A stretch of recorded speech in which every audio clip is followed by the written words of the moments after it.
Ladies and gentlemen, welcome back to Resident Evil 2 on the heavybass channel. Last time, we crashed in Raccoon City, we encountered the survivor, watched him getting gnomed on by a group of 4 zombies, and effectively, we got to the police station where we currently are. We got this blue electronic card, we saw someone who was literally fucked, and now we're basically going to unlock the doors. So, normally what you do, Resident Evil, is go through the second door, which is the western part. But, we're going to follow what the remake of Resident Evil 2 is going to suggest, if you actually encounter. So, what you do is you go through the door on the double doors on the left, which are going to be applicable for Resident Evil 2. There's no doors that one, it's just going to be more scarier. And we have a memorandum. Remember the number? 2236. 2236, very interesting number. So, we have no items here, but we're getting rid of the knife. The knife is shit. We're getting rid of the ink ribbon. That's equally as worse. Now, Claire's signature item is the lockpick, which is that item that Jill Valentine has. Leon does not get the lockpick. He has to rely on Chris's method, which is the keys. Also, which is also perfectly, to be honest, we're going to be dumping everything else except the weapon that we got off Kendo, because we're going to be going through the single-digit door in the east doorway, as I mentioned. Now, the reason why I came up with this reason rather than just go around the other reason, because mostly it's because we need to get the map. The map is really important, but we also get access to an area rather early.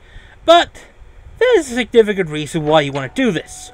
Because we have a weapon, because we nicked the weapon from Kendo, we can use it to kill this group of zombies here. Very interesting. As you may have noted, the bowgun arrows are very effective, just like a shotgun arrow would. But we also technically need to keep this as well. Just want to make sure my aim is right, because manual aim is terrible. But you will want, ideally, what you want to do is basically use up all the gun ammunition. Lovely. I just realized, you know, things. It just happens, but don't worry. I know what I'm doing here, ladies and gentlemen. I know what I'm doing. You want to keep at least 6 bowgun ammunitions because there is a certain element that's coming up. But you want to use the handgun because once we use the handgun, we'll probably know the reason why. It's because we're going straight into the police office, which is going to be interesting. And it is full of zombies this time.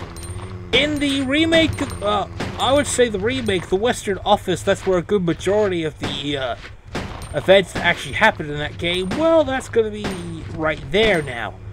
I like the fact they redesigned the Raccoon City Police headquarters this time. It is really good. Also, you want to use this handgun to effectively get rid of the zombies here. As you may have noticed, whilst at the same time ammunition is differential, you still get enough ammo to do so. But also, the corpse is alive and does that. Sorry, that was kind of rude of me. I burped. Anyway, at this point, we want to coax the zombie out of the office because we're going to be going in there as soon as we can. Otherwise, you just want to go around the side and eventually force him out, like so. There we go. That should do it. Once we do that, we investigate this officer's body and we'll get some handgun bullets. Just in case you, say, run out. Which is not that hard. Anyway, this is a door that we can't go through because it has a heart emblem. Yeah, get used to the fact that there's going to be 4 keys that we need to pick up at the station, which is basically the spade, the club, the heart, and the diamond. Here, in this intersection passage between the ground floor and the first floor, you'll find herbs. These herbs are probably the only reason why you want to come out here in the first place. There are different herbs, and different herbs will give you like an early healing item. So very important. Since we also have a herb stored in the box, technically, we have 1 full heal we have 1 full triple green combination and 1 full other combination. We need to make sure we actually have 1 slot because we're going to be basically taking out the contents of that safe. There's also herbs inside that office, as you probably will be experiencing here. That's safe. Enter the combination 2236. And you not only get the map of the station, but you also get a familiar sight, acid rounds. Claire's big weapon of the game is her grenade launcher. It was introduced in this game, and it made damn sure that, of course, to everyone's no big surprise, the flame round still remains the most godly tier ammo in the game, until they introduced the freeze round ammo, which was even more powerful. But since you've been saving up the herbs till now, we now have 2 full heals. Since Claire is pretty much terrible when it comes to bloody health, because, I don't know, females don't do pretty well against zombie encounters and stuff, even though Claire is made of sterner stuff. Right here, you also find a save ink ribbons, that gives it an extra 2. In the lower difficulties, that applies to a 3 difficulty. But why would you want to play on a crappier, on a lesser one, unless you never played the game before, or you've done so? Trust me when I say, I think a lot of people are going to be very, very, very culture shocked about the new Resident Evil 2 remake, which is a lot of things really.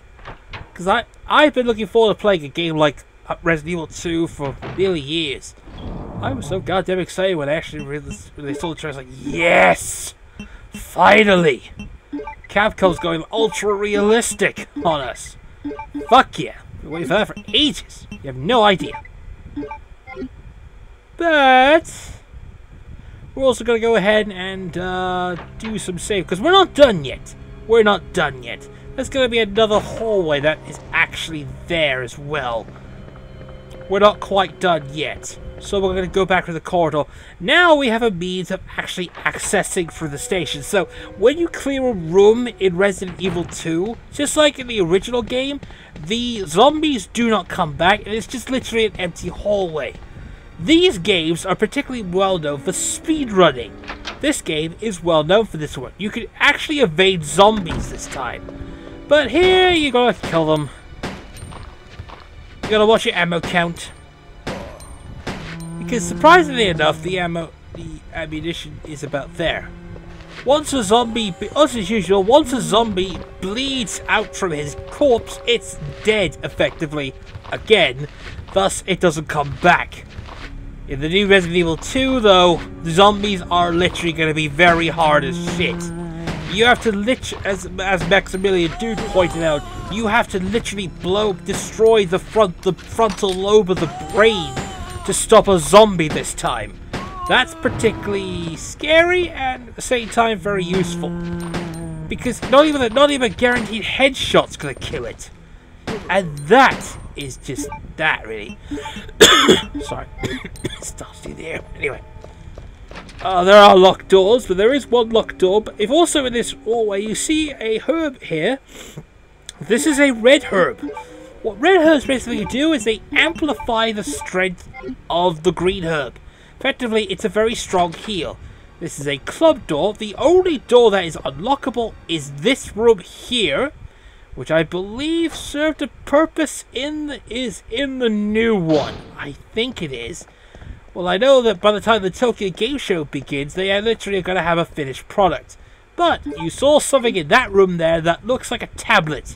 You see, Claire and Leon have 2 different types of items that need to get. Claire has to get tablets. Leon has to find chess pieces that look like plugs, which is weird. I don't know. The game's a bit weird. Don't look at me. This is how puzzles always work. Also, count that polygon ponytail. Granted, Claire's iconic biker shorts are not in the new one, but her iconic Guardian Angel is on her jacket, so it is still there. They're just literally giving it a lot more detail. Also, be explained that I'll be going through the game as much as I will, but we are effectively done here. So what have we done today? We got some healing items rather early, and if you know how to store your items a bit better, then you have no easy task. Have an easier task going through the station which is effectively what we're going to be going through. So, putting our health aside, We're gonna go back to the only safe spot that we know, and we're gonna go ahead and save because there's gonna be a lot of stuff coming up, which effectively is scary and also scary-ish at the same time. But anyway, next time on Resident Evil 2, let's go for the double doors again, and then beyond the door that's beyond the death that we saw, unlock the health item, and let's see where things will go from there. See you all, bye for now.